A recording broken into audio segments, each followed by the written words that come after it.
دوسرا اہم مشورہ یہ ہے کہ علوم و فنون کی طرف توجہ کرو. نعرہ بازیوں میں کتنی صدیاں تم نے گزار دی. تم نعرے لگا کر اور شعر و شاعری کی دنیا میں ممولوں کو شہبازوں سے لڑاتے رہے اور ہمیشہ شہباز تم پر جھپٹتے رہے اور کچھ بھی اپنا نہ بنا سکے. دوسری قومیں علوم و فنون میں ترقی کرتی رہیں اور غیر معمولی سائنس اور ٹیکنالوجی سائنس اور ٹیکنالوجی کے میدان میں تم پر ہر پہلو سے فتح یاب ہوتی رہیں اور تم پر ہر پہلو سے فضیلت لے جاتی رہی. ہم ان سے مقابلے کی سوچ رہے ہو اور وہ آزمودہ ہتھیار جو ان کے ہاتھ میں تمہارے خلاف کارگر ہیں ان کو اپنانے کی کوئی کوشش نہیں. بس بہت ہی بڑی اہمیت کی بات یہ ہے کہ علوم و فنون کی طرف توجہ دو اور مسلمان طالب علموں کے جذبات سے کھیل کر ان کو گلیوں میں لڑا کر گالیاں دلوا کر ان کی اخلاقی تباہی اور کے سامان نہ کرو اور ان کی علمی تباہی کے سامان نہ کرو اور پھر پولیس کے ذریعے انہیں ڈنڈے پڑوا کر یا گولیاں چلا کر ان کی جسمانی تباہی کے سامان نہ کرو اور ان کی عزتوں کی تباہی کے سامان نہ کرو. اب تک تو تم یہی کھیل کھیل رہے ہو. مسلمان نسلوں کو جوش دلاتے ہو اور پھر وہ بیچارے گلیوں میں نکلتے ہیں اسلام کی محبت کے نام پر. پھر ان کو رسوا اور ذلیل کیا جاتا ہے, ان پر ڈنڈے برسائے جاتے ہیں, ان پر گولیاں برسائی جاتی ہیں اور ان کو کچھ پتہ نہیں کہ ہم سے یہ کیوں ہو رہا ہے. اس لیے جذبات سے کھیلنے کی بجائے ان کو حوصلہ دو, ان کو سلیقہ دو, ان کو تحمل کی تعلیم دو. ان کو بتاؤ کہ اگر تم دنیا کی قوموں میں اپنا کوئی مقام بنانا چاہتے ہو تو علم و فضل کی دنیا میں مقام بناؤ اور اس کے بغیر تمہیں دنیا میں تمہارا واجب قابل عزت مقام عطا نہیں ہو سکتا. اقتصادی استحکام کا یہ حال ہے کہ سوائے چند تیل کے ملکوں کے جن کو تیل کی غیر معمولی دولت حاصل ہے, تمام مسلمان ممالک اور تمام تیسری دنیا کے ممالک ان امیر ملکوں کے سامنے دست طلب دراز کیے بیٹھے ہیں جن کی زیادتیوں کے شکوے کیے جاتے ہیں, جن کی غلامی کے خلاف اپنے عوام کو نفرت کی تعلیم دی جاتی ہے اور بتایا جاتا ہے کہ انہوں نے ہمیں آ کے غلام بنا لیا اور ایسی قومیں ہیں کہ ان سے ہمیں بالآخر انتقام لینا ہے. بس وہاں بھی تضادات پیدا کر دیے جاتے ہیں. انگریز کا نام خود سعودی عرب میں لو یا کویت میں لو تو جو انگریز کی حمایت میں بولے گا وہ واجب القتل سمجھا جائے گا. امریکہ کا نام لینا گالی ہے, لیکن ساری کی ساری قوم امریکنوں اور انگریزوں کے ہاتھ پہ بکی ہوئی اور ان کی بیعت کر چکی ہے اور کسی کو کوئی ہوش نہیں. بس جو غریب ممالک ہیں وہ بھکاری بنا دیے گئے ہیں, جو امیر ممالک ہیں وہ اپنی بقا کے لیے دوسرے پر انحصار, اپنے مخالفوں پر انحصار پر مجبور ہو چکے ہیں. بس کیسی مفلسی کا عالم ہے کہ امیر ہو یا غریب ہو وہ بھکاری کے طور پر اس دنیا میں زندہ رہ سکتا ہے اور عزت اور آزادی کے ساتھ سانس نہیں لے سکتا. بس سب سے بڑا خطرہ عالم اسلام کو اور تیسری دنیا کو ان کی نفسیاتی ذلتوں سے ہے. وہ کیوں نہیں سمجھتے کہ بھکاری کبھی آزاد نہیں ہو سکتا.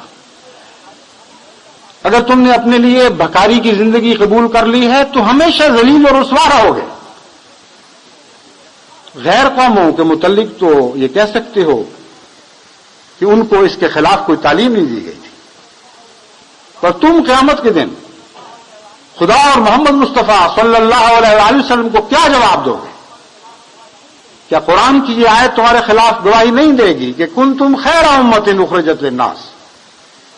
اے محمد مصطفیٰ کے غلاموں, تو دنیا کی بہترین امت تھے جو دنیا پر احسان کرنے کے لیے نکالی گئی.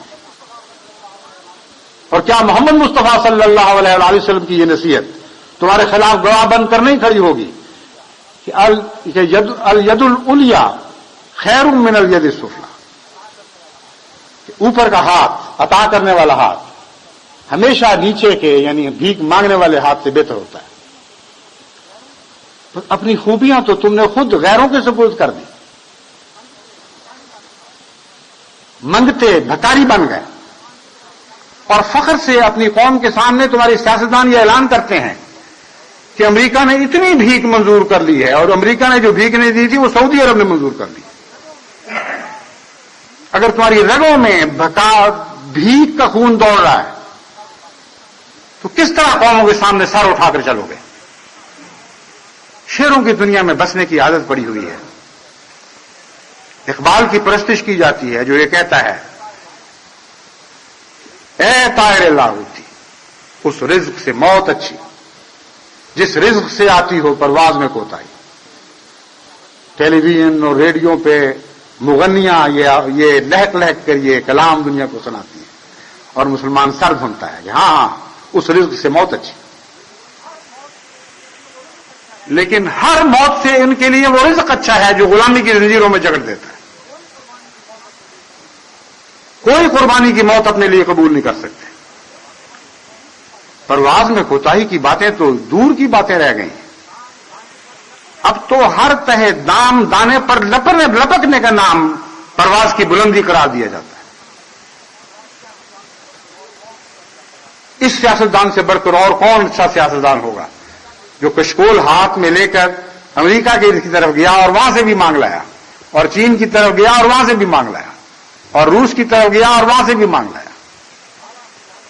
یہ اعلی سیاست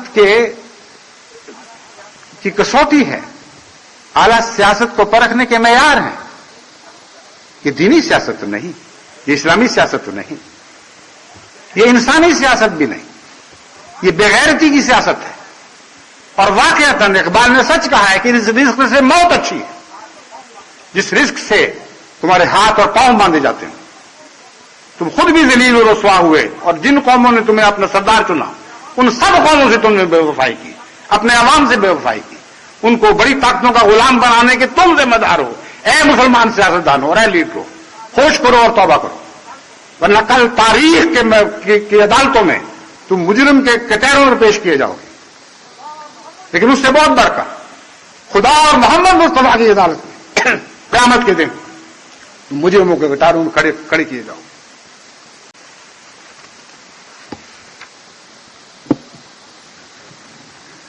بہت بڑا نقصان اس کا یہ ہے کہ جن قوموں کو مانگنے کی عادت پڑ جائے وہ اقتصادی لحاظ سے اپنی حالت بہتر بنا ہی نہیں سکتی. جو ایک فرد کی نفسیات ہوتی ہے وہی قوموں کی نفسیات بھی ہوا کرتی ہے. آپ خود دیکھ لیں اپنے گرد و پیش، جن لوگوں کو